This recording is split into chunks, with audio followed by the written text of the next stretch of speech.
Hello, this is Amy Brown. I'm Director of Events and Education for Trade Press Media Group and FacilitiesNet. Thank you for joining us for today's webcast, Three Key Areas for Energy Optimization and Sustainability. Our presenter today is Dan Arant, Sales Manager for Energy with Brightly. Dan joined Brightly in 2013 as a Certified Professional Energy Manager through North Carolina State University. He's also completed his Certified Energy Manager training with the Association of Energy Engineers, and he's passionate about empowering the public and private sectors to reduce utility waste in their facilities and operations. Today's webcast learning objectives include discuss the three key areas to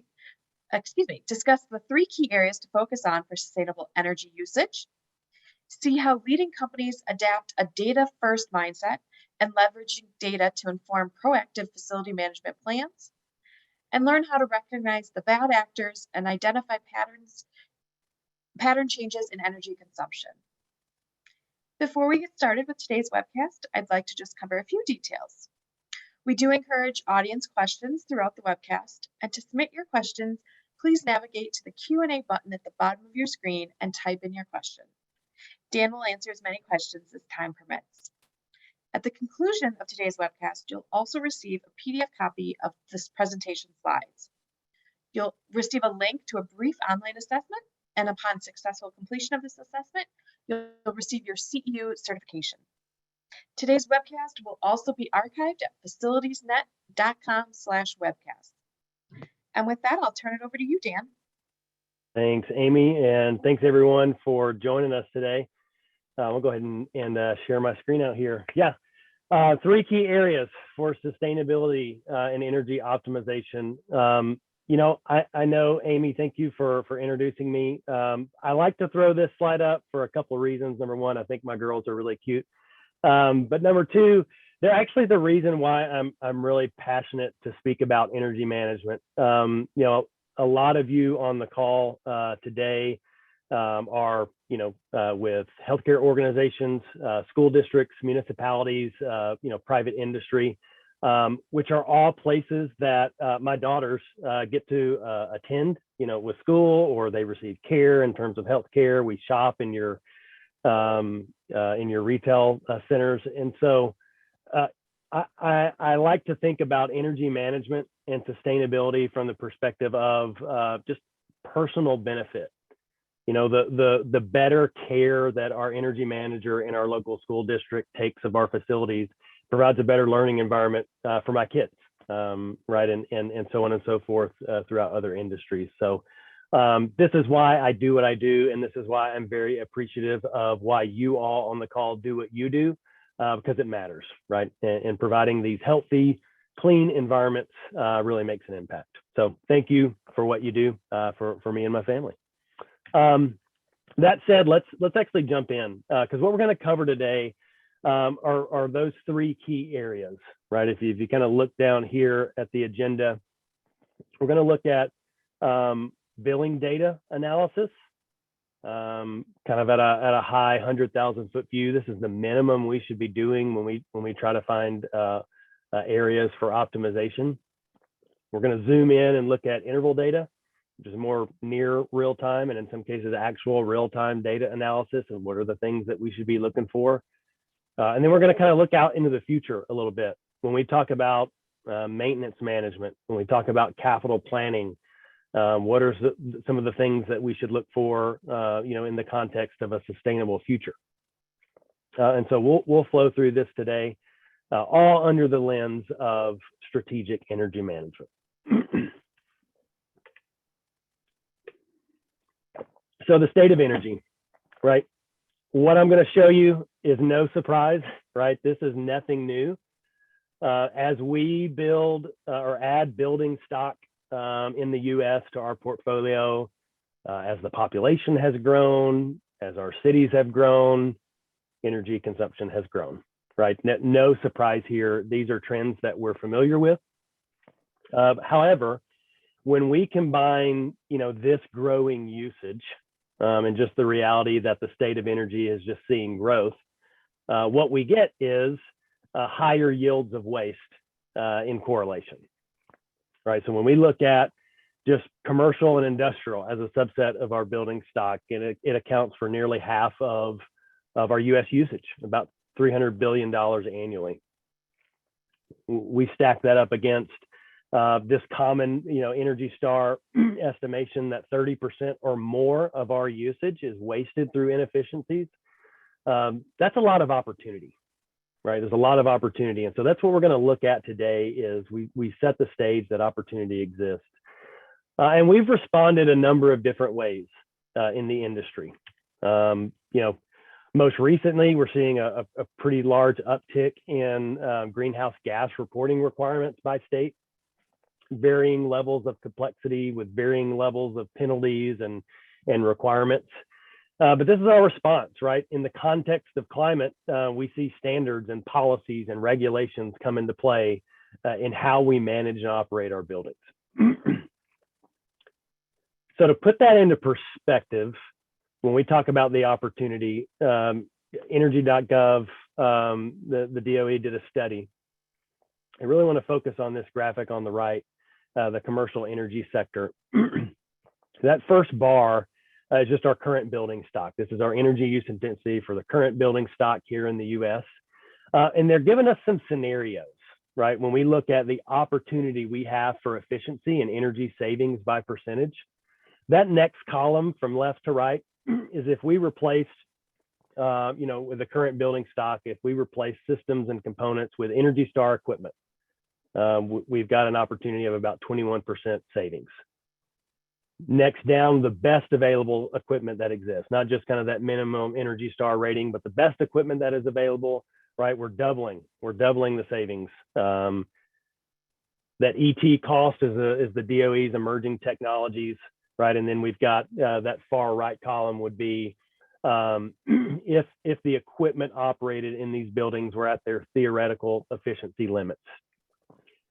I show all this just to say, not really to get into the weeds, I show all this to show we've got some massive opportunities from a retro commissioning standpoint, from a modernization standpoint, from a capital planning standpoint, to find saved dollars to reduce our carbon footprint. The opportunity exists. So how do we get there, right?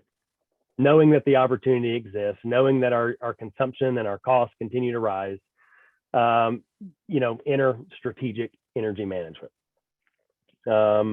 Aside from wholesale capital replacements and the retro commissioning, which we will talk about in a minute, how do we improve?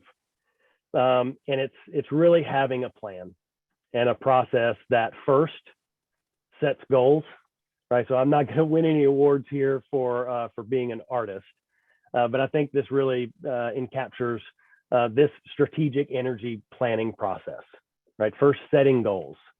Do we have a net neutral or a zero carbon target goal? Do we have a percent reduction goal against a baseline year?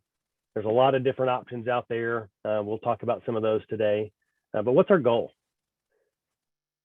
Underneath that, really two main pillars support getting us towards sustainable goals. Obviously, the capital planning side, and then also operations. I like to think about it as capital planning being the equipment modernization and the billing envelope modernization that we can do. The operational side is turning those knobs and flipping those switches, right? Making sure that buildings are controlled properly, that we're not wasting resources simply because we're not managing them well. Right, so this is the context we're going to look about today, strategic energy management. So first and foremost, and the first step here, and I'm not going to spend too much time right on this slide, but it's cliche for a reason. You can't manage what you don't measure, right? We've heard it 1,000 times in 1,000 different scenarios, but that's the first step to strategic energy management, is just understanding what do I own and what do I manage. So when we talk about our building stock, I mean, it really could be as simple as an Excel spreadsheet asset inventory that says, here's my building, here's a boiler within that building, and here's an air handler unit that's serviced off of that boiler, right? It may be that simple. Obviously, Brightly sells products that help you categorize and collect asset information, but I've seen some really great spreadsheets. And so this concept flows through is just getting organized, right? What do I own from a building and asset standpoint? When I look at energy or sustainability data, typically we're talking about your utility bills and your meters.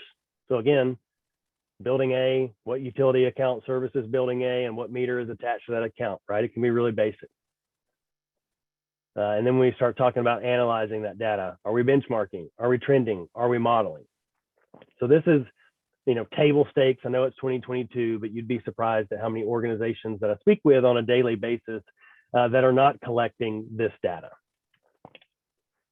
So what that can look like, right? Again, when we talk about the buildings that we own and the things within those buildings, yes, Brightly has solutions, but this could be done in spreadsheets as well. We're talking about what are those buildings and what are those things within those buildings.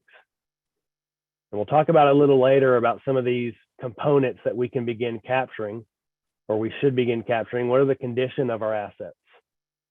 When should we replace them based off of certain variables like useful life or risk? How much will it cost when that time comes? So we can start building upon that basic foundation, and we'll show that momentarily of what do I own and what are the things within those buildings. When we talk about meter data, I always advise at minimum you should be able to replicate the line items on a utility bill. Could be very basic, could just be my consumption and my cost, could be demand and its cost, could be a more complex, line items that help me capture power factor information, other services, taxes, and charges. But at minimum, we should be able to replicate the information on a utility bill because there's a lot of good data there. And that's really where we're going to start when we talk about these three key components for energy optimization and sustainability. We're going to dive into kind of the least common denominator, the low-hanging fruit opportunity, call it your 100,000-foot view. One of the biggest asks that I get as a consultant is, yeah, Dan, we track our billing data, but what specifically should I be looking at? Because the reality is there's a lot of data on that bill that you can track, that you can trend, that you can correlate to meaningful information. And you don't have to be an engineer or a certified energy manager or even know a ton about the energy industry to be able to get some information there. So at minimum, here are a few of the things that I would look at from a utility bill analysis standpoint. First, month-over-month percent change, right? There are a lot of ways to slice and dice monthly comparisons. You can do this against a baseline year.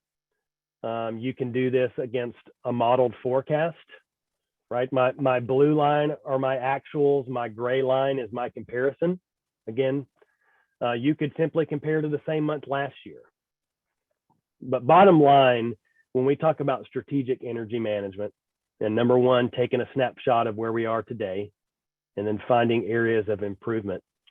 Looking at utility billing data is that 100,000-foot view that lets me know where I might start to see some downtrends.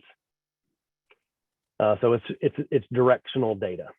It tells me don't focus on this percentage of my building stock or my portfolio. They're doing fine, but these handful of properties and facilities over here, they're not doing that great. And we can see that at a high level, even with a simply month-over-month percent change report. And I would additionally say correlating and normalizing for weather and rates are our best practice here as well. So as much information as we can gather, right, we're not going to turn it away, but even at a basic level, holding, what are we in April, holding April in my right hand and the last 5 Aprils in my left hand and saying, how am I doing? And similar to month over month, right, a year over year, right? This report gives me similar direction into my portfolio as to where I need to focus time and money. I particularly like this view and the simplicity of it because, again, I may be presenting to a board or a council that has no idea about the details of energy management. couldn't care less, but I'm trying to ask them for funding. Most folks readily relate to red is bad and green is good, right? So simplistic data presentation, again, giving me direction that of my, 10 some odd buildings that I have on the screen, 2 are not doing so well. That's where I should focus my limited time and my limited resources this year. This is where year-over-year percent changes give us great insight in detail, or direction rather, versus detail. So we talked about some of those basic high-level month-over-month, year-over-year. Most of you are probably doing this today, right, in some form or fashion. But again, I put this in the bucket of at minimum we should be. Demand is also one of the data points that has a lot of opportunity when it's tracked well. Again, these are table stakes, so they should be. But demand is also one of the most misunderstood billing points that I see, right? You can and you should track demand both monthly and in more real time, which we'll talk about in a second. But at the monthly level, again, with utility bill analytics, I'm trying to get a direction as to where I need to act or where I need to focus time. And monthly demand data can show me how seasonality impacts, right, my cost. I mean, you can see here red bar being this year as an example. In my summer months, the tail end of my summer months, my demand is spiking, right? So seasonality, depending on the climate zone that I'm in the US, right? I need to know when I'm going to hit peak demand, not just in a particular time of day, not just in a particular day of the week or day of the month, but month of the year. When do I see those demand charges the highest? Right, monthly demand data shows me, can give me insights into aging equipment or the fact that I'm not shutting down during unoccupied times. Trending demand is critically important. The other thing that we talk about with utility bill analytics, and typically this is the most common use case with billing data, is benchmarking energy use intensity, or EUI. Again, most of you on the call are probably familiar with this. If you're not, this is the gold standard. This is the gold standard of benchmarking. So if you're on the call and you're new, looking to maybe create an energy plan for the first time, EUI is going to be your best friend. CBEX, or the Commercial Building Energy Consumption Survey, they publish, it tends to be every 4 years or so. They publish, independently verified national standards of benchmarks by building type. So what this does is it gives me a number, and it gives me a number that says, hey, for this building type, this is the number you should be at or below to be considered good, right? And so that number is useful. We can use that. We can set those as targets. So if I'm a municipality, and I'm just using this as an example, and I've got a lot of fire stations, that CBEX data shows me that fire stations should be at a certain EUI based on their building type. I can start tracking and trending towards those goals. Right, energy use intensity is that gold standard. Now, this is really, if you're doing this yourself, most of you recognize Energy Star. That's what an Energy Star score is based off of. So if applicable for your organization, not every organization has an equivalent Energy Star score, but if applicable, Energy Star makes it really, really simple. It uses that same energy use intensity as its metric, and it translates that into a letter grade, right? 90 and above is an A, an A, 80 to 90 is a B, so on and so forth. Right, this is very easy to recognize if a building is doing good or if it's not doing good compared to peers. So Energy Star is a great way to really dip our toes in the water of benchmarking. The final thing we'll look at when we talk about utility bill analysis is just energy versus weather. Right, most of the time we automatically normalize for this. But it's really great, just visual correlations as well. If I start to see, flat trends with my red line and usage, I would expect to see pretty flat trends with my dotted line in weather, meaning, weather and usage are tightly correlated. When I start to see a dip, maybe we have less intense or less severe weather. but our usage remains the same, I would take a deeper analysis. Could be we've got more lights running, right? It could be, I'm not isolating out for natural gas usage or something like that. But we always want to take a look at how weather is impacting our usage. So Gene, I saw you got a question. It's a great time to talk about this question before we kind of get out of the utility bill side. Is there an easy way to find out where a building's demand steps are so I can get ratchet charge down? It's a great question, Gene. I always advise intimately understanding your rates and your ratchet charges, especially when it comes to demand. So demand oftentimes makes up 50% or more of your utility cost, but they're very nuanced, right? They're nuanced by vendor, by your utility, by region. There are hundreds of different scenarios in terms of demand charges and rates and ratchet charges. It is worth pursuing, right? When we talk about the opportunity to reduce your demand cost, a lot of times, if you don't have familiarity with rate structures and how they're applied, if you're in a deregulated versus a regulated energy market, a lot of times you might need to bring on a consultant that really, has an area of expertise in those rates, especially in your region. But 100%, even without even knowing, all the details of your question, Gene, 100%, it is worth pursuing, making sure that you're maximizing your understanding of your rate structures, especially when it comes to demand. Because you're right, a few days a year can really cost. And that's where systems that we can put in place that can give us alerts and alarms to say, hey, you're getting close to that demand threshold. If you go above this demand threshold one time, it's going to set your rate for the next 13 months. That's a common scenario. So very much worth pursuing. Steve, looking at water usage and how it affects energy use. I typically come across that for like treatment plant operations. I've had a couple of clients really get into the weeds if they've got, large boiler loops or chiller loops, or maybe, university settings where you got a lot of water flowing. You can find some efficiencies, cooling tower efficiencies, things like that. But I typically see water and energy correlating to like treatment plant operations and making sure our pumps are sequenced and operating efficiently. So definitely worth a look into if you've got kind of a nuanced operation there.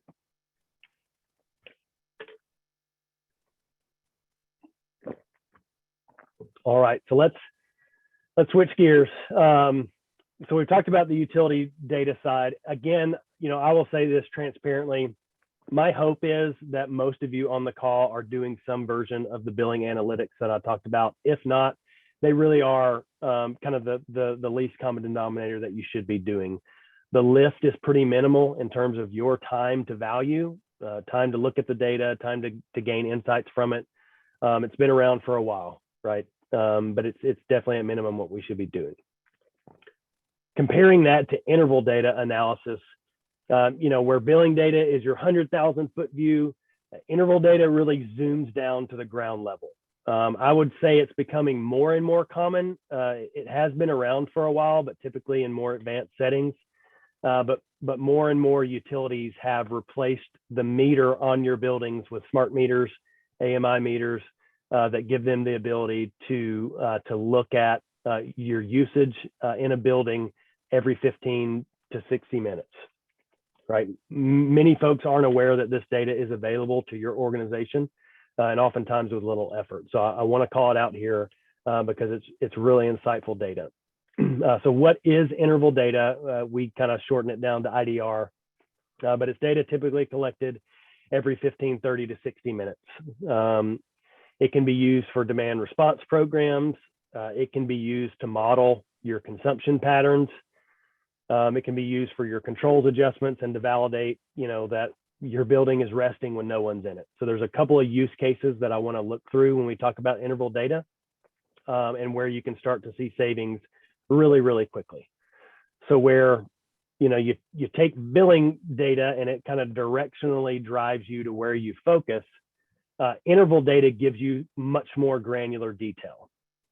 Probably the most low cost, low hanging fruit opportunity that interval data delivers is correlating usage with occupancy. So there's a lot of ways that you can look at the data in this particular graph. My white area is my occupied hours of this building. In this case, it's a dorm. My dark gray periods are unoccupied times. So again, very easy to correlate. There's a building spike at 2 o'clock in the morning when no one's in it. And I don't think this is actually a dorm now that I think about it, because that wouldn't make sense. But this is where it's really easy from a low hanging fruit standpoint to understand that no one should be in this building, so I should be resting. But in fact, I'm not, and that has a cost impact. In this case, being able to look at rates at the same time and bring in a cost metric, I'm able to quantify, if I don't correct this issue, I'm losing $40 a day, right? So interval data, there are varying ways that we can look at this, but on the most basic level, if I've got a building that has scheduled hours, let's call it an 8 to 5 office building or whatever it might be, I can look at overnight hours, I can look at weekend hours, and I should see a pretty well resting building. Again, different ways to look at data. Interval data with a heat map, energy use intensity or demand intensity. If I've got a building that's controlled really well, I can see that visually, right? This building is controlled very well. It's more or less shut down overnight, or at least it ramps down overnight. It makes it really easy to spot the outliers, right? Again, this is that same spike that we just looked at in this graph, just overlaid in a heat map. And so again, if we need to make controls adjustments, that's the idea of this slide. If I know that this issue was a controls issue, that's the reason it spiked up almost to peak demand. Again, I could look at a heat map and understand, well, why did it do that? And oftentimes we see really intense demand usage, or just really intense usage in general, correlate to times of the year where I might have simultaneous heating and cooling happening, right? Those areas where it's really cold in the morning, it warms up during the day, and my systems don't know what to do, right? So heat maps and being able to understand changes that we make to controls, or really understanding, do I need to investigate some control changes? Interval data is great for that type of analysis. Similarly, again, a different way of looking at the same data when we talk about needing to make controls adjustments. In this case, interval data allows me to throw a modeled consumption profile, which is what I see in orange. So I'm able to model what I should be using, or call this a baseline model, and blue is what I'm actually using, right? So if I know that this was this particular week or last week, my consumption is above the model, right? So again, if we need to make controls adjustments before we move into next week, that's where interval data really gives us those insights, right? And these models are created based off of forecasted weather. They're based off of historical consumption. In this particular case, we've called it our COVID baseline because, a large portion, I think this is actually a model of an office tower. There's a lot of vacancy, right? So we've got a lot of tenants that are working from home, right? So there's vacant floors. So we've created a modeled COVID adjusted baseline in part because of vacancy. And so interval data lets us not just look backwards and not just look kind of present day like we see on the screen here, and understand, should I make controls adjustments? Where do I have opportunity? But again, how we alluded, it lets us get into the predictive modeling. Because I've got, interval data, if you're tracking 15 minutes, you've got 96 data points every single day. This is where big data and the Internet of Things comes into play. We can use that big data, and the system can create models and predictive forecasts. Can even get really fancy and throw in, your rate structures or your market price. The idea here being, I've got a lot of data that I can make decisions on. So if I know I'm going to pay the most for my energy at a certain point during the day, I want to make sure that I'm not also predicting peak demand. Right. So I would really take a look at my operations and my controls over this time period coming up, because I'm going to pay a pretty good chunk for all the energy I use in this time period, and it's correlating with some peak usage. So again, demand response or predictive analytics, they really help us make sure, I think even Gene, to your point, if we're in a demand response program, they really help us make sure that we're being strategic with taking systems offline, or knowing that we probably need to take some systems offline at certain points during the day. Yeah, Jim, I only got part of your question there. The demand response model showed of the office building in April. I didn't get the latter half of that, but I'll keep looking here in a second.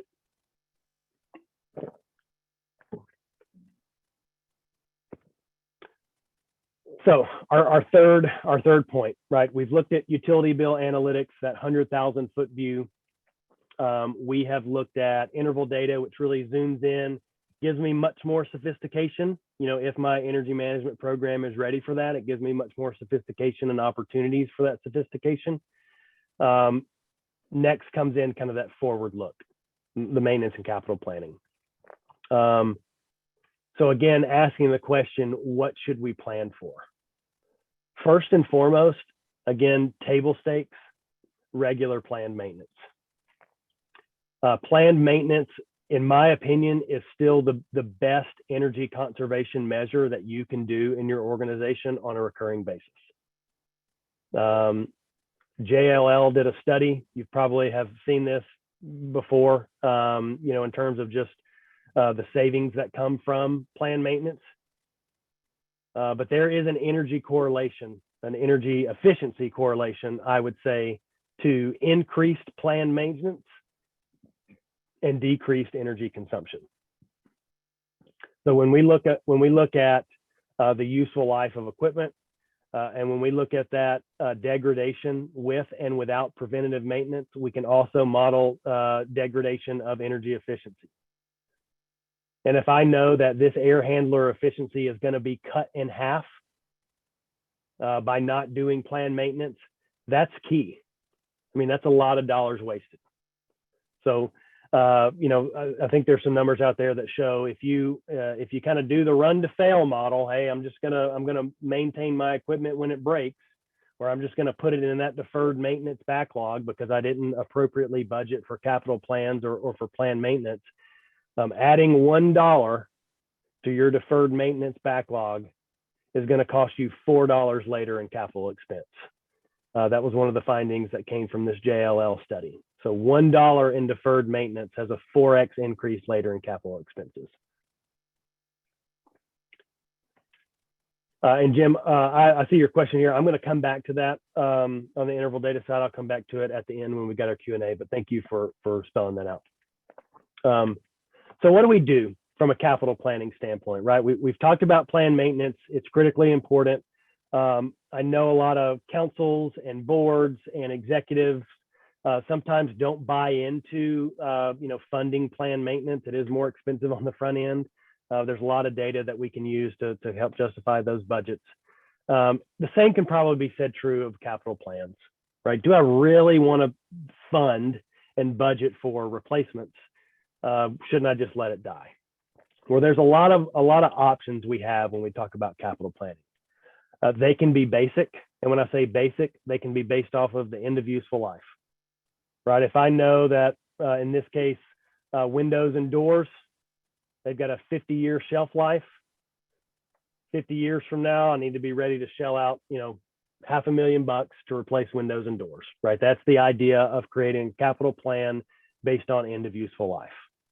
We're looking at the life cycle and we're applying cost to a future date, right? So that's kind of the basic premise of capital planning that you all know, but there are other variables that we can take into account, right? We know just planning capital replacements based on end of useful life is not strategic. meaning we can model a capital plan based on desired condition, right? So if I've got a brand new building, that's what I call a state zero, my service state, it's brand new, all the way down to the end of useful life. We may set a goal as an organization to keep our infrastructure kind of in that mid-level state. It's not going to be brand new. It's not going to have police tape, across the bridge so the cars don't drive across it. It's going to be somewhere right in the middle. And these models let us take into account how much money do I need each year to get to this desired state, right? And play what if scenarios. If I fund at this level in the dark blue line, it's going to slowly but surely get me there, right? And it's cheaper than my purple line, right? In just this basic scenario. So being able to model a capital plan based off of asset conditions. We can model capital plans based off of a lot of factors, risk, right? We know that a roof is a more important asset than a water fountain.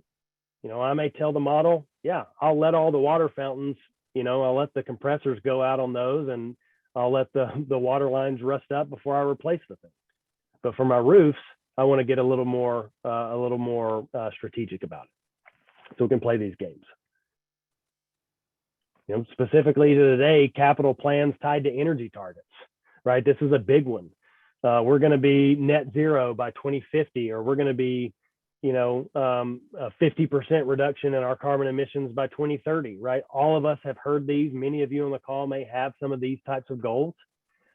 So the big question is, if I've got a goal or a target for emissions, or if I've got an Energy Star goal, or if I just have a basic reduction goal, what are the things that I need to do to get me there, right? So if I replace a chiller, if I replace a boiler, and I don't replace my doors and windows, how does that affect my model, right? If I go the decarbonization route, and I get rid of everything that burns natural gas and replace it with electrical systems, how soon will I hit net zero? So again, when we talk about capital planning, the biggest thing that I want to highlight here is, on a basic level, yeah, we need to have a plan, and it should be an educated plan based on age and condition. But know that there are software applications, that there are strategies even that help us model based off of different variables. So in summary, right, we've looked at utility bills, we've looked at interval data, we've looked at capital plans. I like to operate under this 10% rule. You're going to remember 10% of what I talked about today. So what is that 10% that we should remember? Number one, track your buildings, your assets, and your data, right? We have systems that can assist you with this. Other companies have systems that can assist you with this. I've also seen really great spreadsheets, but it's 2022 and this is table stakes. We've got to understand what we're managing. Billing data shows you where to act. Interval data can show you how to act, right? So that billing data is that 100,000 foot view. It directionally focuses me on low performing properties. Interval data is really going to show me, control opportunities, adjustments that I can make, set points that I can change. It gets more specific. From a maintenance standpoint, planned maintenance is your best friend. It is the best recurring energy conservation measure that exists. It extends the life of your equipment and it makes it more efficient. And then finally, have a capital plan. Again, I know that they can be complex, they can take time to put together, but at minimum, you should be able to plan and budget for replacements of equipment.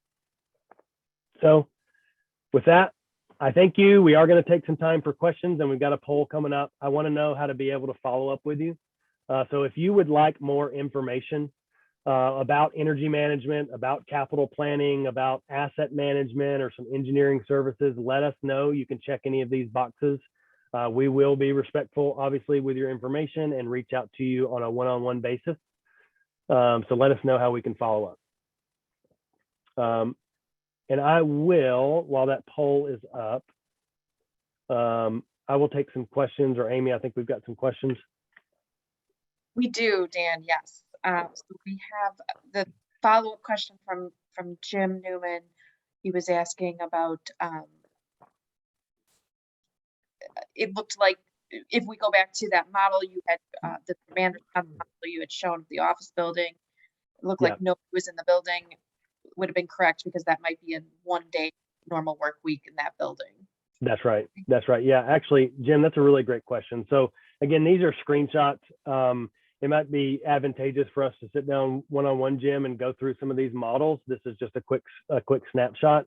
But you're right. This modeled forecast, is definitely taken into account. This is likely a weekend effort, weekend application. I have to go back and look at these dates on the calendar.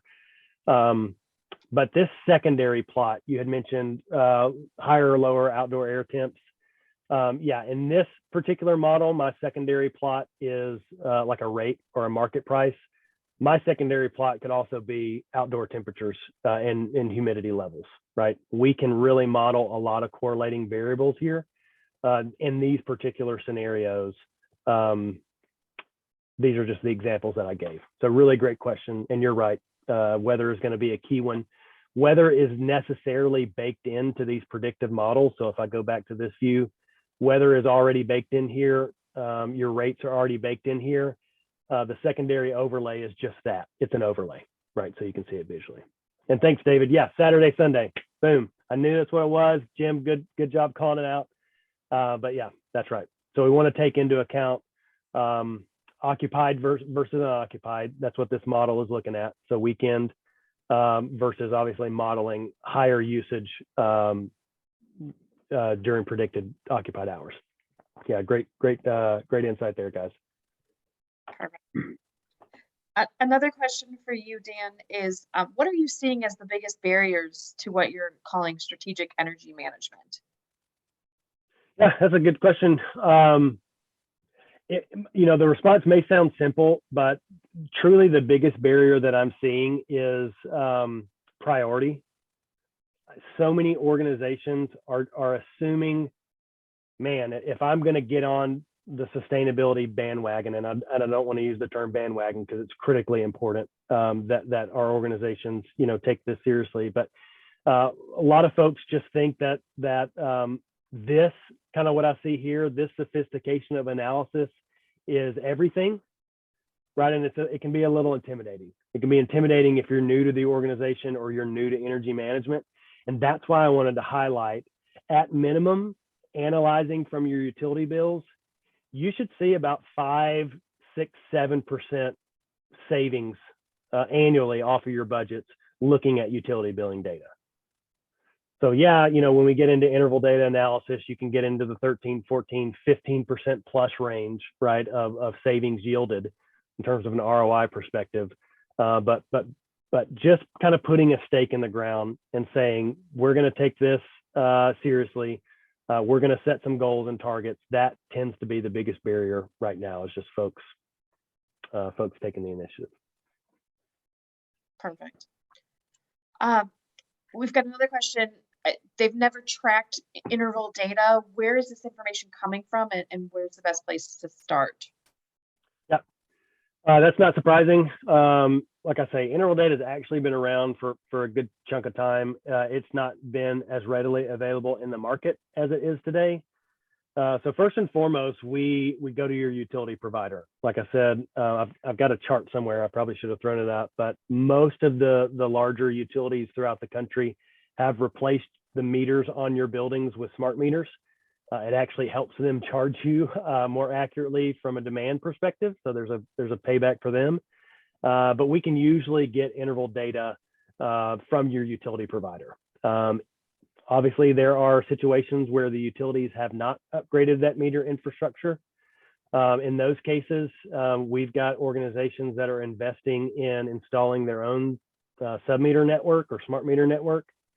There's a lot of companies out there that do it. I've got a few favorites that I could recommend that you could typically probably estimate somewhere between $500 to $1,500 per install on those devices, depending on the complexity of the meter that you want.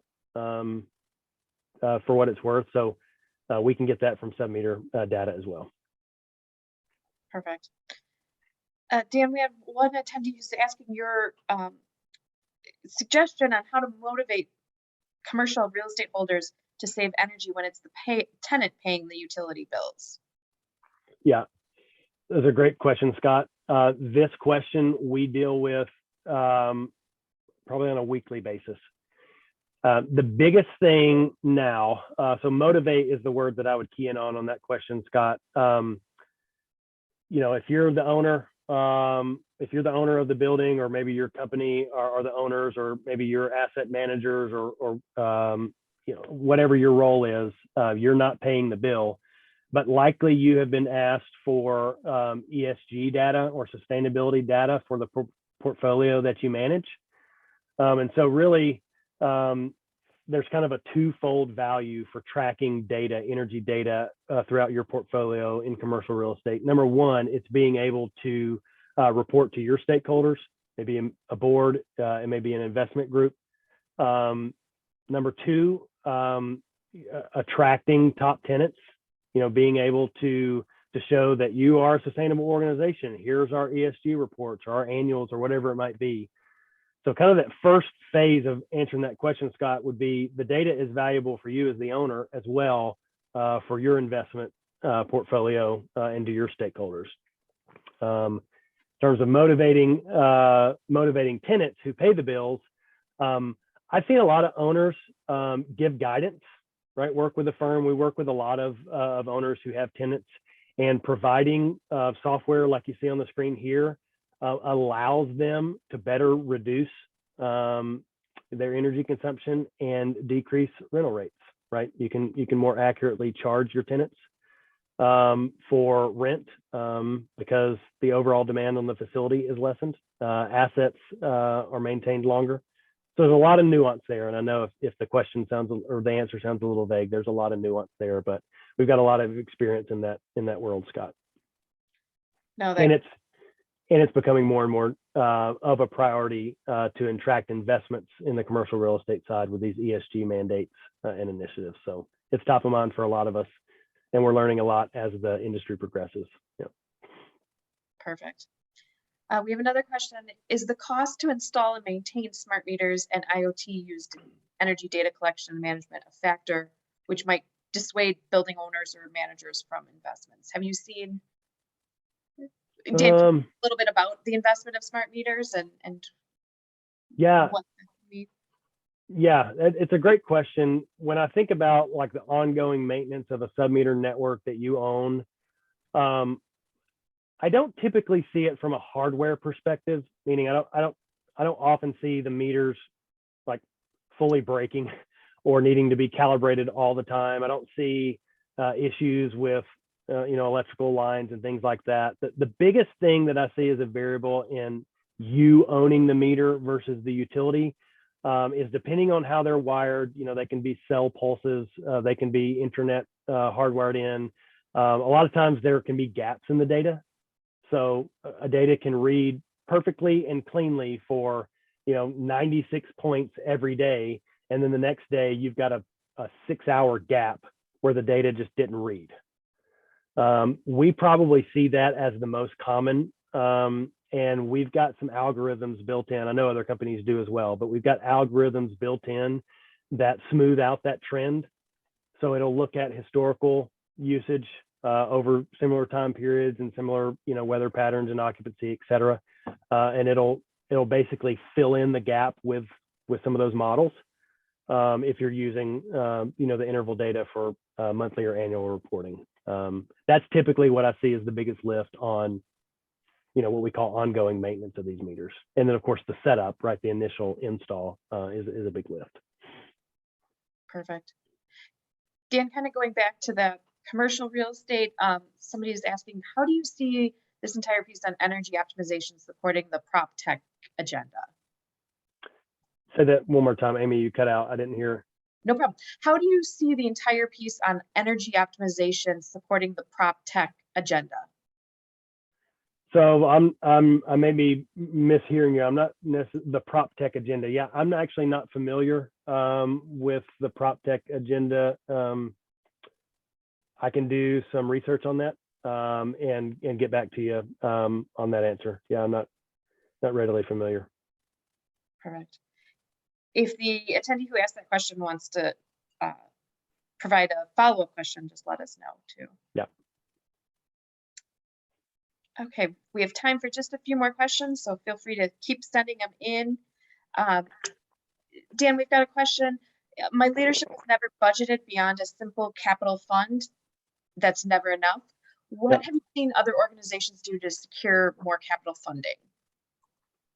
Yeah. So I'm looking, Tom, at your statement on educate tenants, and I'm keying in on that word. Education is really a big piece of securing funding.